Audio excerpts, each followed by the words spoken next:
Gracias por el respeto.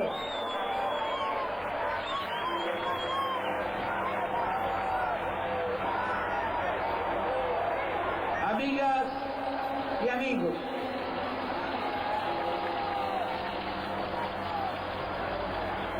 gracias a ustedes,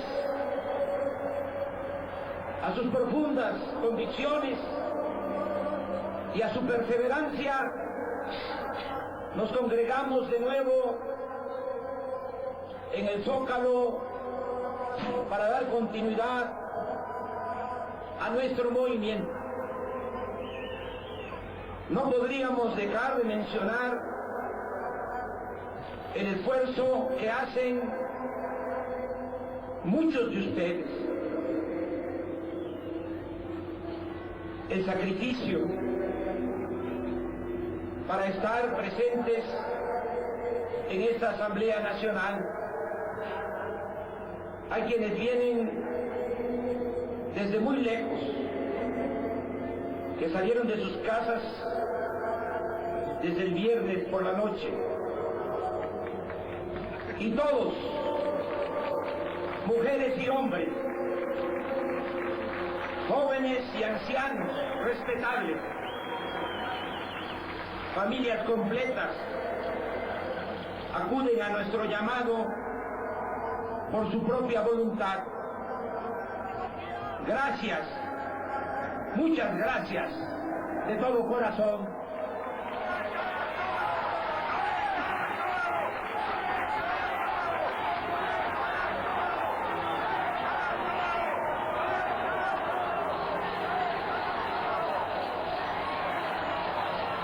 En particular, también les pido paciencia porque a lo mejor voy a repetir cosas que ya dijeron muy bien otros compañeros, pero creo que es importante, aunque nos lleve tiempo, que queden bien claras las cosas.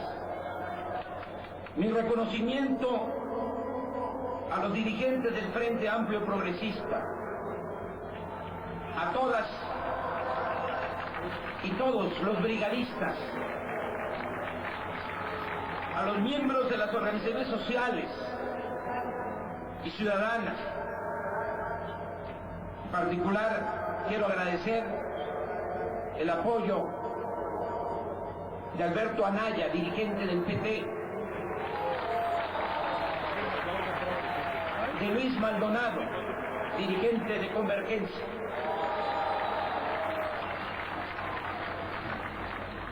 de los dirigentes del PRD en el Distrito Federal, de Alejandra Barrales,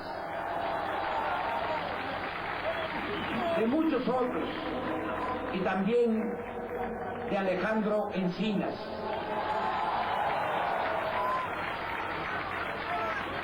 Llevamos más de 2 años resistiendo y avanzando en nuestro propósito de transformar la vida pública de México.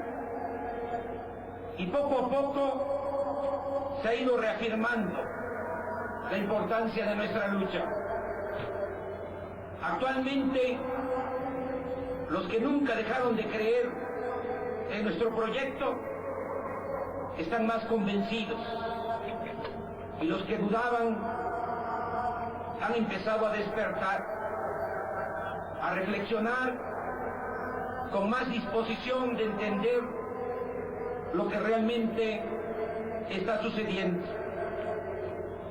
Independientemente de nuestra entereza y trabajo cotidiano, mucho ha contribuido en la toma de conciencia de los ciudadanos la triste realidad que estamos enfrentando la inmensa mayoría de los mexicanos.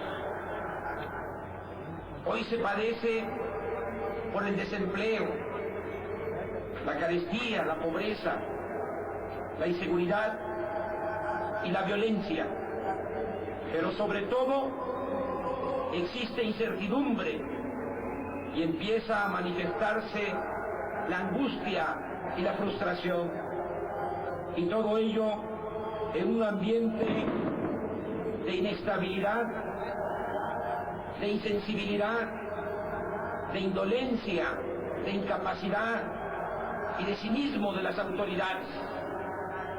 Por eso nuestro movimiento tiene que mantener viva la llama de la esperanza. El mensaje debe ser claro y preciso.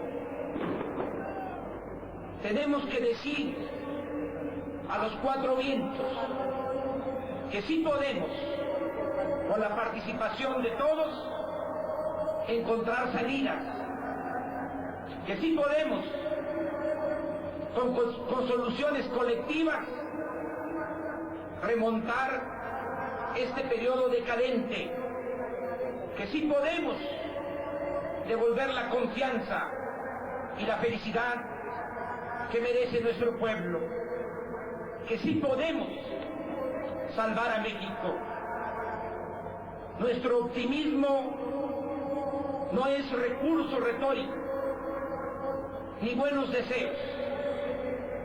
Se sustenta en la enorme fortaleza cultural de nuestro pueblo, en su vocación de trabajo y en su inmensa bondad.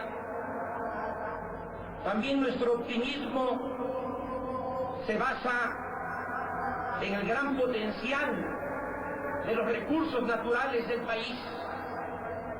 A pesar de que México ha sido saqueado por siglos, todavía tenemos oro, plata, cobre, petróleo, gas, agua en abundancia, buenas tierras para la producción agropecuaria, bosques, selvas, litorales, y nuestro territorio es uno de los más bellos del mundo. Además, podemos salir adelante porque tenemos un buen diagnóstico de los males que aquejan a la nación y le impiden su prosperidad. Sabemos muchos que la crisis de México se origina por dos grandes problemas: la corrupción y la desigualdad, que al final de cuentas se resumen en uno solo: el mal gobierno. También sabemos que los responsables de la tragedia nacional son quienes han apoderado del gobierno y de las instituciones y han convertido al Estado en un comité al servicio de una minoría, sin importarles el destino del país y mucho menos el sufrimiento de la mayoría de nuestro pueblo. En nuestro país, como lo hemos dicho en otras ocasiones, existe una república aparente, simulada, falsa. Hay poderes constitucionales, pero en los hechos, un grupo ha confiscado todos los poderes. Esta especie de dictadura encubierta no solo ha nulificado la vida democrática, sino que ha causado una profunda desigualdad económica y social. Hay pocos que tienen mucho y muchos que tienen poco. Es paradójico y a todas luces inmoral que un puñado de varones del dinero y de la política se hayan enriquecido como nunca, de manera impune y descarada, mientras el país se ha hundido en uno de los periodos más largos de estancamiento económico en toda su historia. y el pueblo ha sido condenado a la sobrevivencia. Esta gran injusticia se ha llevado a cabo al amparo del poder público y mediante el despojo de bienes de la nación y del pueblo, con la protección de monopolios, con la utilización facciosa del presupuesto y con la corrupción en contratos de obras y servicios. A la par de este gran pillaje, han venido imponiendo una política económica que lo único que ha ocasionado es esta tremenda crisis de bienestar y de seguridad que hoy agobia a la mayoría de los mexicanos y que amenaza con generar más inestabilidad política y social. La crisis actual, no olvidemos, se precipita luego de 26 años sin crecimiento económico. En este tiempo, México ha sido uno de los países que menos ha progresado en el mundo. Este periodo se ha caracterizado por el abandono al campo y por el manejo irresponsable de nuestros recursos energéticos. Desde 1983 se dejó sin apoyo a los productores del sector agropecuario y se optó absurdamente por comprar los alimentos que consumimos en el extranjero. Y ahora, como resultado, hay tierras ociosas, potreros abandonados, se ha despoblado el medio rural y millones de campesinos se han visto obligados a emigrar. En cuanto al sector energético, todo se ha centrado en la sobreexplotación de los yacimientos petroleros para exportar materia prima, petróleo crudo, y comprar afuera gasolinas, diésel y productos petroquímicos. Todo ello porque se descuidó deliberadamente la industria petrolera para poder privatizarla, tanto por la importación de alimentos como por la compra de productos derivados del petróleo. El año pasado se tuvieron que destinar 75,000 millones de dólares, lo que ha llevado a incrementar cada vez más el déficit comercial. En otras palabras, se ha dejado pasar la oportunidad de aprovechar el potencial del campo y del sector energético, que podrían estar siendo los pilares del desarrollo del país y las fuentes principales de crecimiento, empleo y bienestar de la población. En contraste con esta desatención a las actividades productivas, se ha registrado un crecimiento desmesurado del aparato burocrático y se ha creado una clase parasitaria de altos funcionarios públicos y políticos que gozan de privilegios como no sucede en otras partes del mundo.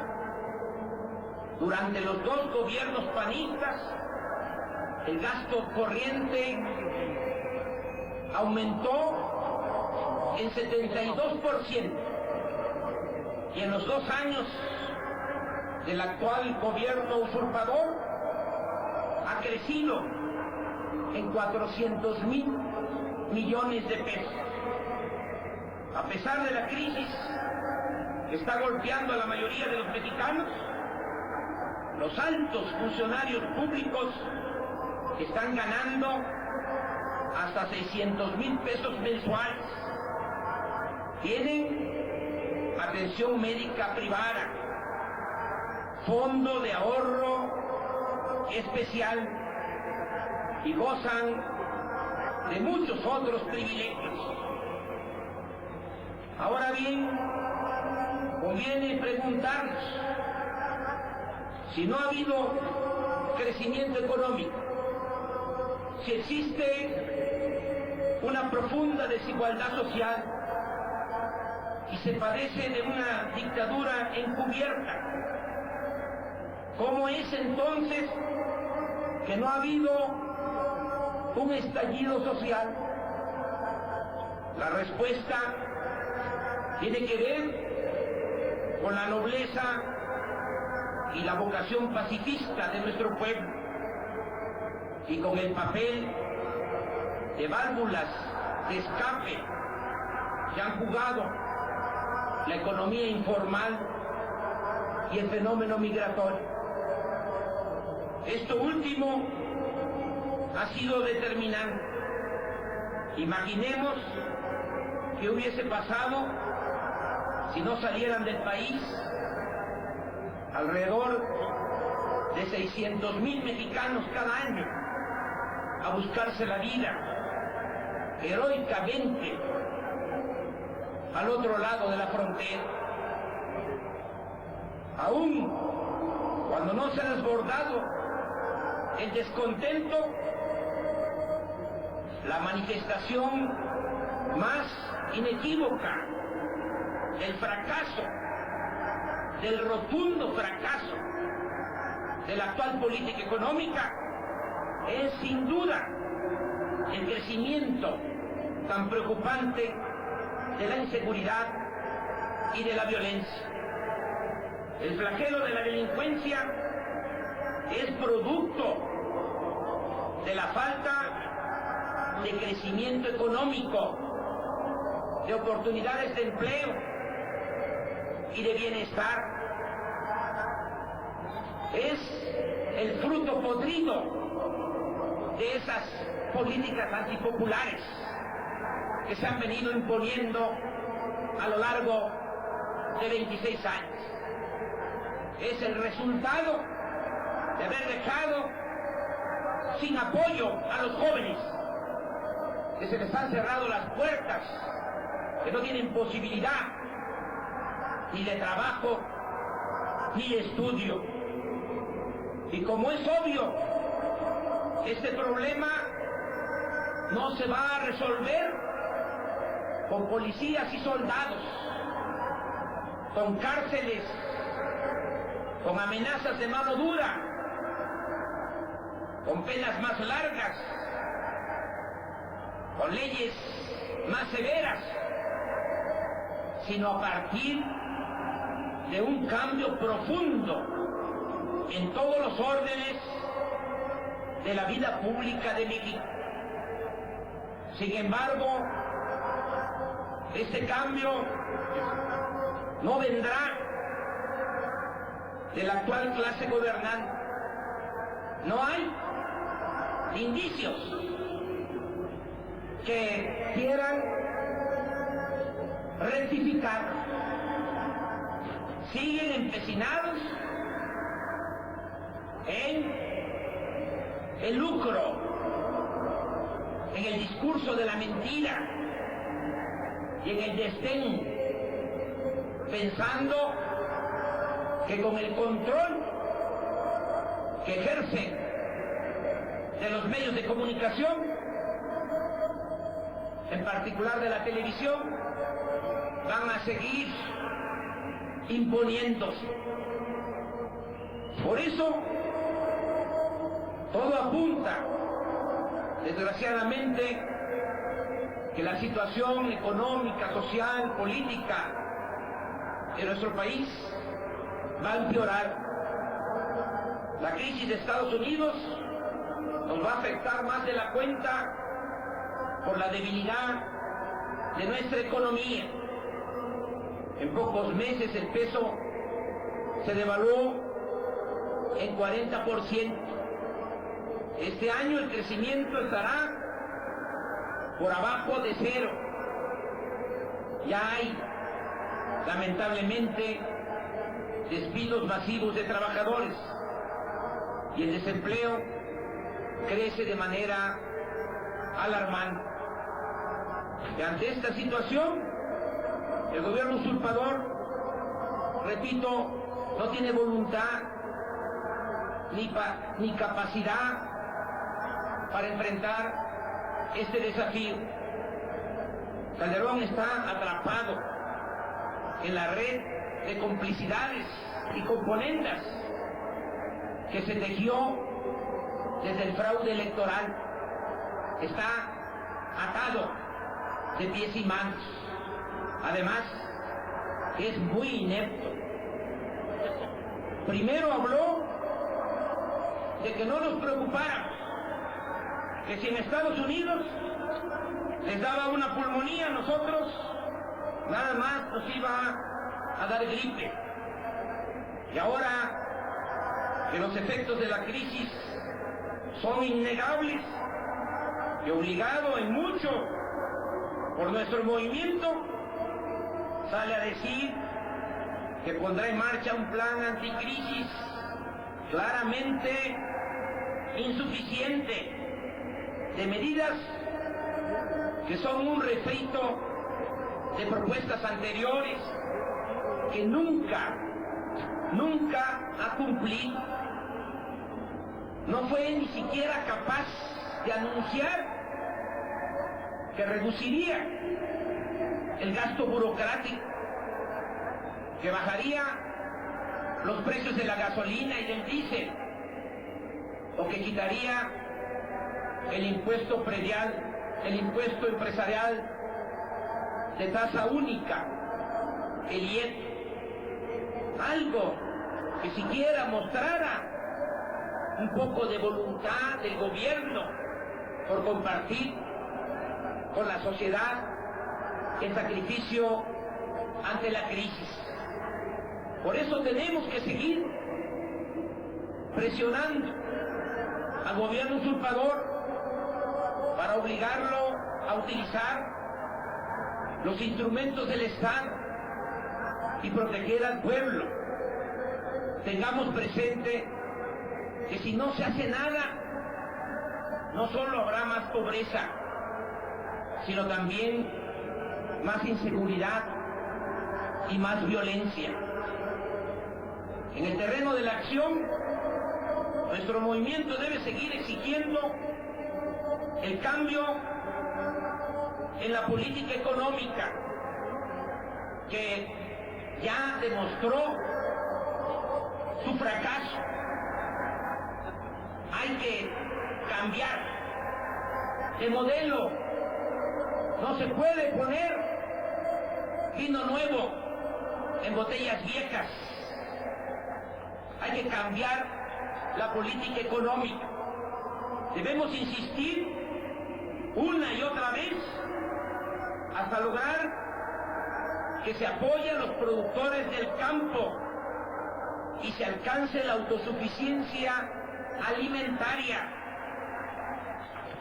Tenemos que insistir para que se utilice al sector energético como palanca del desarrollo nacional mediante la construcción de refinerías e impulso a la industria petroquímica para producir gasolinas aquí en nuestro país, diésel, fertilizantes y otros insumos que se ofrezcan a precios bajos a los consumidores y a las empresas y permitan generar empleos e impulsar la industrialización del país. El objetivo es crecer, generar empleos, producir aquí lo que consumimos, apoyar a productores, a pequeños y a medianos empresarios y proteger nuestro mercado interno.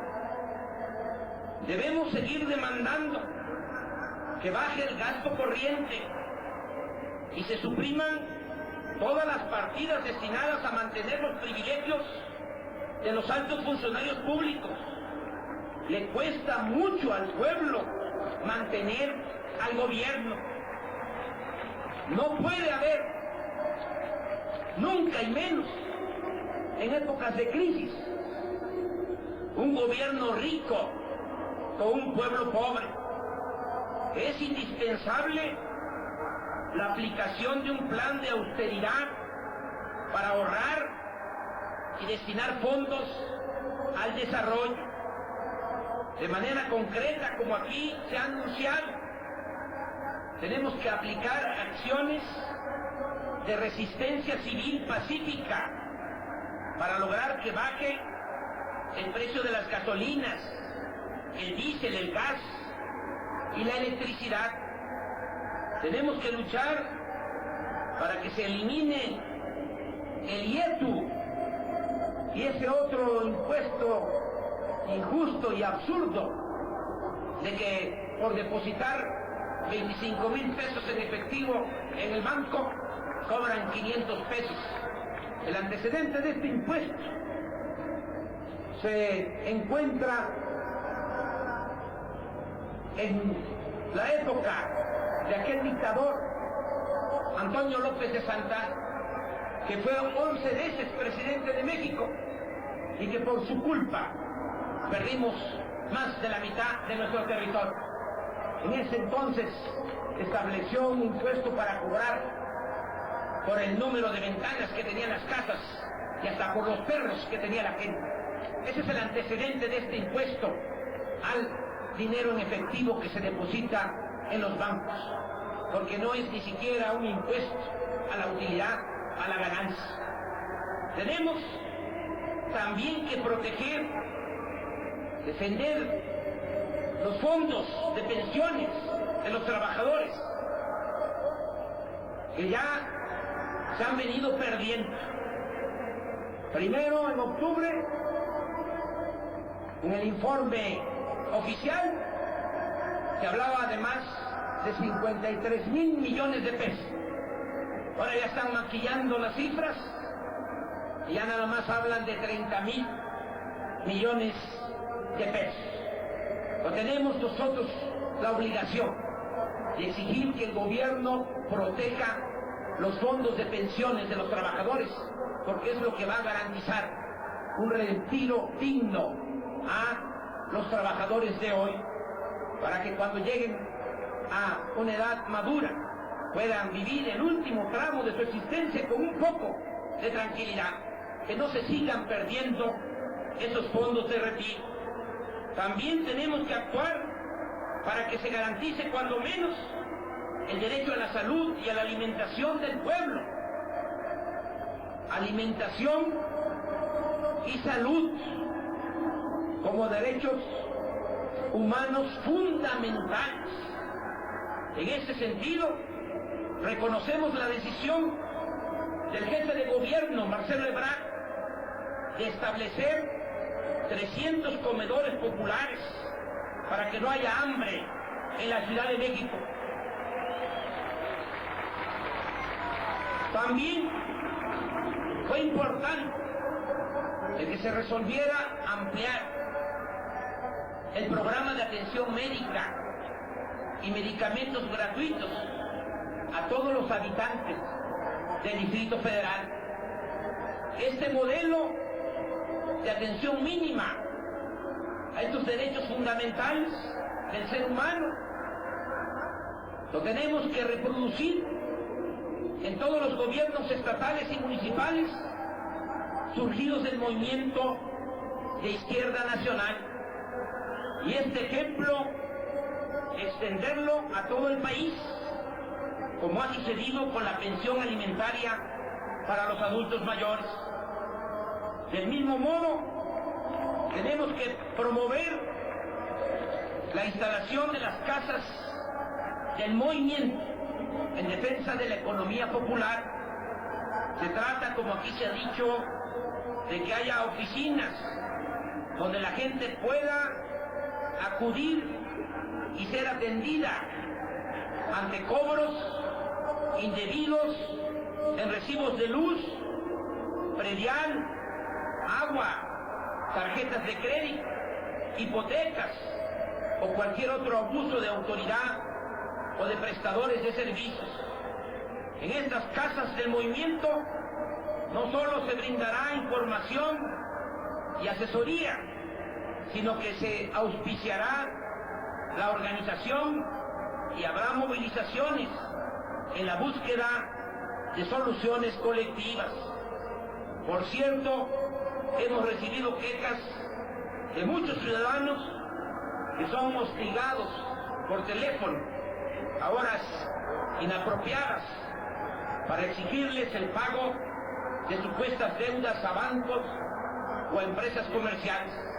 También vamos a actuar al respecto. Nada de hostigamientos, nada de abusos.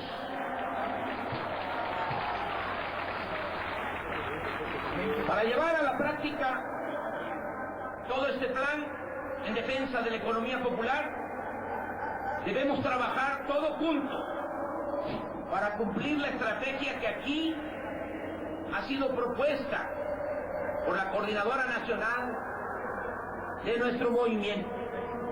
Les propongo que repasemos el calendario de acciones hasta el 22 de marzo. No le hace que se repita, pero que quede lo suficientemente claro. 1. La semana del 26 al 30 de enero, la próxima semana, se llevará a cabo una campaña de difusión para la defensa de la economía popular.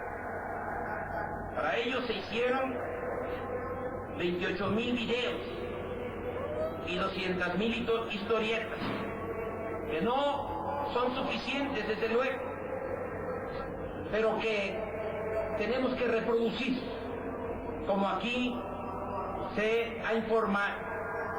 Los contenidos de estos materiales los hicieron los integrantes de la Comisión de Difusión.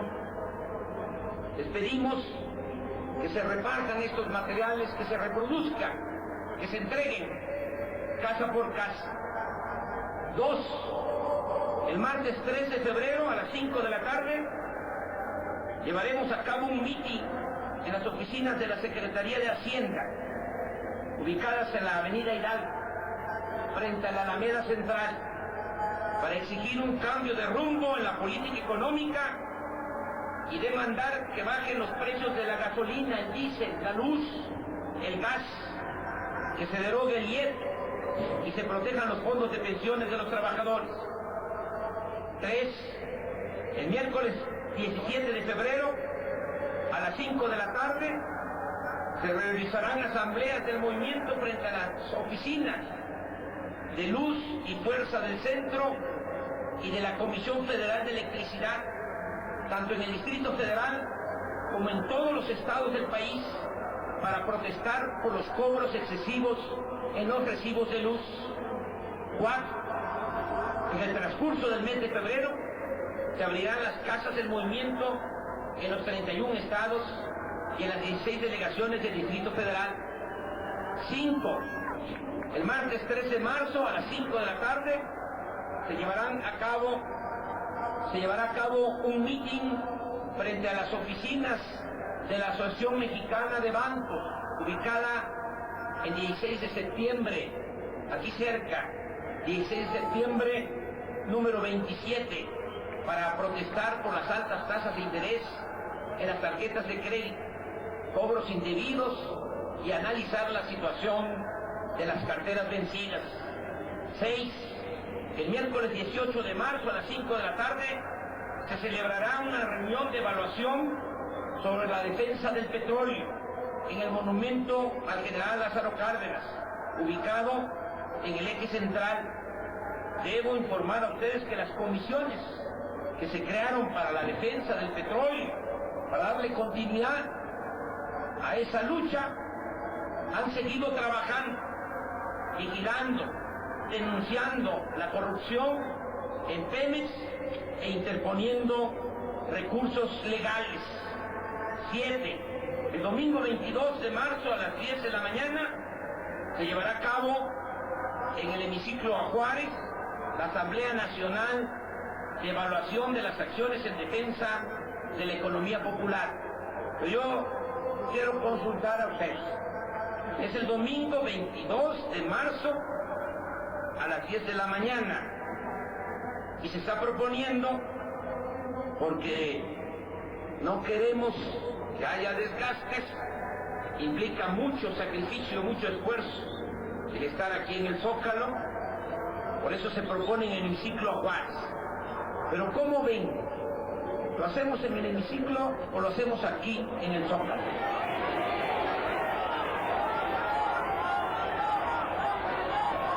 Pero esto implica un compromiso. Vamos a estar de nuevo aquí el domingo 22 de marzo. ¿Les parece? Aquí nos volvemos a encontrar. Nos ayudan a informar y a invitar.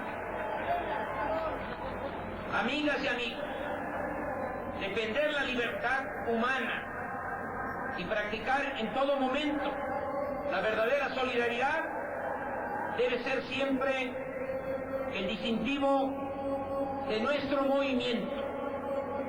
En consecuencia, desde esta plaza pública expresamos nuestro apoyo a los familiares de los 65 mineros que perdieron la vida en Pasta de Conchos, Coahuila. El día 19 de febrero se cumplirán 3 años de esta tragedia sin que se haya hecho justicia. Expresamos también nuestro respaldo a los mineros de Cananea, Sonora, que están en huelga desde hace 18 meses, resistiendo con sus familias, como en el Porfiriato, el acoso, la represión y la confabulación entre autoridades federales, estatales y el dueño de la acaudalada compañía denominada Grupo México. Hace poco los visitamos y nos comprometimos a apoyarlos con brigadas médicas y despensas. Ya lo empezamos a hacer con la cooperación de médicos, de profesionistas y de ciudadanos de nuestro movimiento. No los dejaremos solos. Volvemos a expresar nuestra solidaridad a quienes luchan contra la minera canadiense San Javier, que está destruyendo el cerro de San Pedro en San Luis Potosí, símbolo de ese estado. Desde aquí refrendamos nuestro apoyo al pueblo de Zimapán, Hidalgo, que se opone a que una empresa española instale un basurero de residuos tóxicos en ese municipio. Y como represalia, no solo fueron agredidos por la policía, sino que hace poco el supuesto Tribunal Electoral Federal, que realmente actúa bajo las órdenes de la mafia política del país, resolvió anular las elecciones municipales, desconociendo al presidente municipal electo, José María Lozano Moreno, con la argucia de que un sacerdote había hecho campaña a su favor, cuando en realidad lo que está en el fondo es la obtención de los permisos municipales para la operación del basurero tóxico. Algo parecido llevó a cabo este Tribunal Electoral Federal al quitarle el triunfo al presidente municipal electo de San Marcos Guerrero y entregárselo al candidato del PRI, porque está de por medio el interés de políticos y empresarios para apropiarse de terrenos con potencial turístico en esa zona. Exigimos la libertad de los maestros Héctor Manuel Lara Moreno, Carlos Antonio Castro García y Álvaro K. Escamilla, de Mexicali, Baja California, quienes por encabezar un movimiento en contra del Bester Gordillo fueron encarcelados con la complicidad del gobernador panista José Guadalupe Osuna Millán. Nuestra solidaridad a todos los maestros que luchan por la democratización sindical, a los que se oponen a las reformas de la ley del ISSSTE y a la llamada Alianza Educativa. Exigimos la libertad de los presos políticos de Aten y de todos los luchadores sociales que son hostigados o se encuentran privados de su libertad por la defensa de causas populares y del medio ambiente. Vaya nuestra solidaridad a los periodistas Miguel Vadillo y Ana Lilia Pérez de las revistas Contralínea y Fortuna, quienes son víctimas de la persecución por sus denuncias a empresarios vinculados con Felipe Calderón. Nuestra solidaridad con los trabajadores y técnicos de Pemex que fueron despedidos por organizarse y defender sus derechos. Nuestro reconocimiento a campesinos y pescadores que exigen con justicia que baje el precio del diésel, que les afecta gravemente en su de por sí menguada economía. Expresamos nuestra protesta por los daños que ya se han ocasionado a la zona arqueológica de Teotihuacán en aras de intereses políticos, mediáticos y mercantiles. Exigimos la cancelación del llamado proyecto Resplandor Teotihuacán, entre comillas, impulsado por los gobiernos federal y del Estado de México. Amigas y amigos, como es lógico, los cambios que se necesitan para renovar a México no solo tienen que ver con lo económico, atañen también a lo político, a lo social y a lo moral. Lo deseable es que se haga todo al mismo tiempo.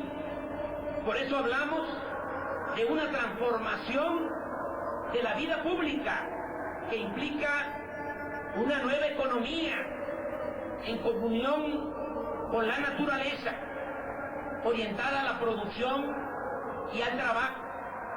Una verdadera reforma política que haga posible el funcionamiento de las instituciones con pleno apego a la legalidad y al interés general, y una convivencia social más humana, más justa y más igualitaria.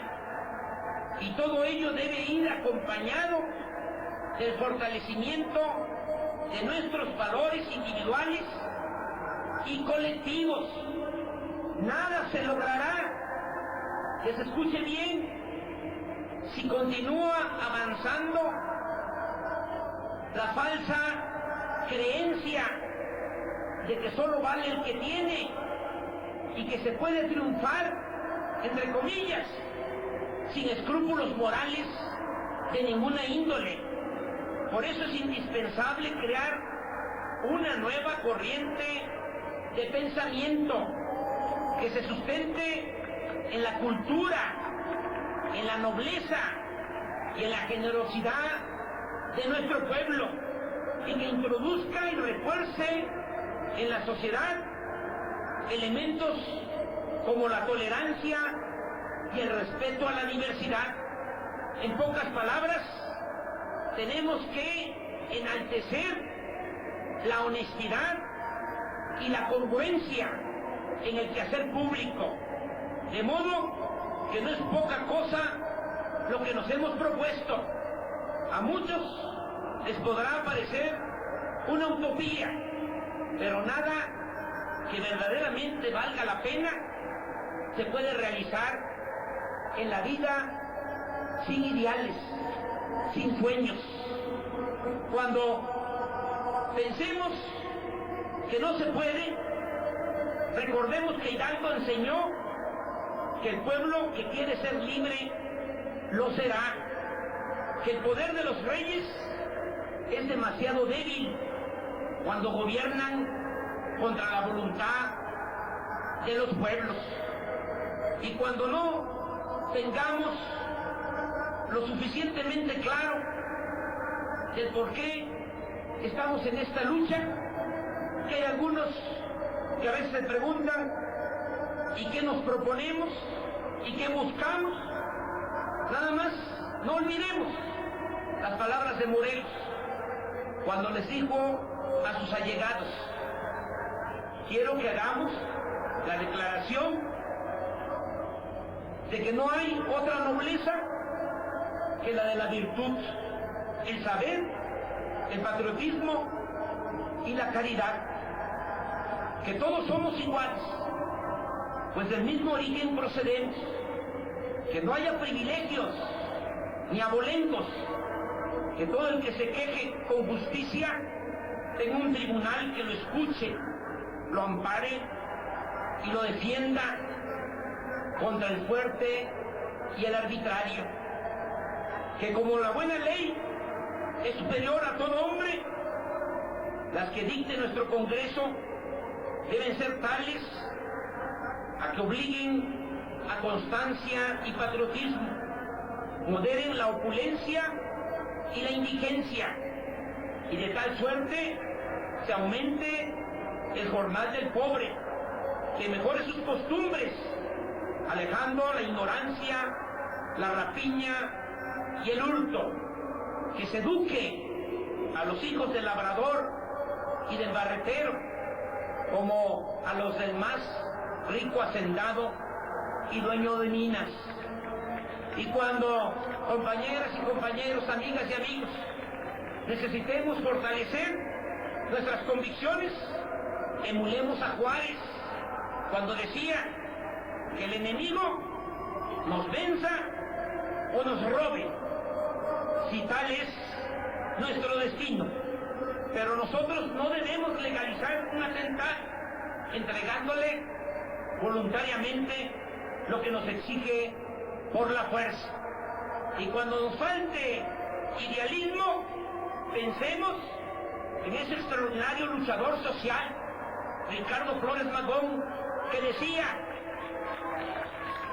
cuando muera, mis amigos quizá escribirán en mi tumba, aquí yace un soñador, y mis enemigos, aquí yace un loco, pero no habrá nadie que se atreva a estampar esta inscripción: aquí yace un cobarde y un traidor a sus ideales.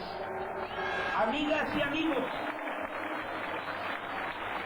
no perdamos la oportunidad histórica de que las nuevas generaciones nos recuerden con todos nuestros errores y defectos, pero que recuerden también que nuestras vidas siempre estuvieron inscritas en ideales nobles, inspirados en el bien de nuestros semejantes. La vida es demasiado corta para que la ensuciemos, dejándonos dominar por lo superfluo, por lo que no tiene valor. Sigamos adelante. El camino está lleno de obstáculos, pero no hay nada más humano que ejercer la libertad en pos de causas justas. Triunfaremos.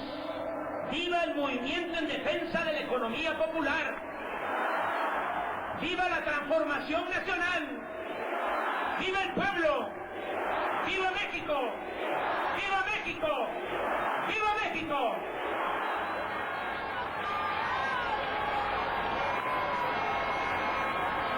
¡Obrador! ¡Obrador! ¡Obrador!